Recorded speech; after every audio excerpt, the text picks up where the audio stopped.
तो संभव नहीं खाली प्रमोद प्रेमी सीखते बड़े, विशेष सीखते बड़े, कल्लू सीखते बड़े, सब जना सीखते बड़े। समर सिंह हीरो हुए झाट 5 लाख के औकात नहीं के 35 लाख से ऊपर कोनो सिनेमा के लेना मिलल अब वो टीवी को रिमोट पा गए लोग हीरो करे के गले जे हॉल तक जाला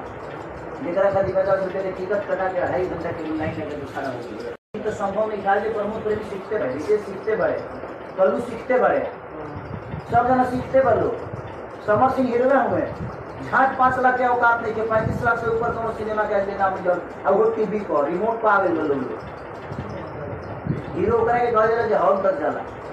जेकरा खाली 50 रुपए के टिकट कटा के 2.5 घंटा के लाइन लगे तो खड़ा हो गया। तो संभव नहीं खाली प्रमोद प्रेमी सीखते बड़े, विशेष सीखते बड़े, कल्लू सीखते बड़े,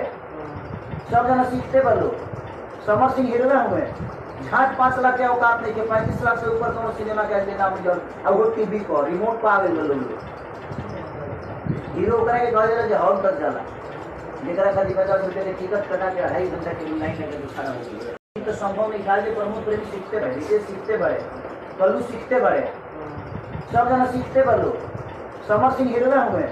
झाट 5 लाख के औकात नहीं के 35 लाख से ऊपर कोनो सिनेमा के लेना मिलल अब वो टीवी को रिमोट पा गए लोग हीरो करे के गले जे हॉल तक जाला जेकरा खाली 50 रुपए के टिकट कटा के 2.5 घंटा के लाइन लगे तो खड़ा हो गया।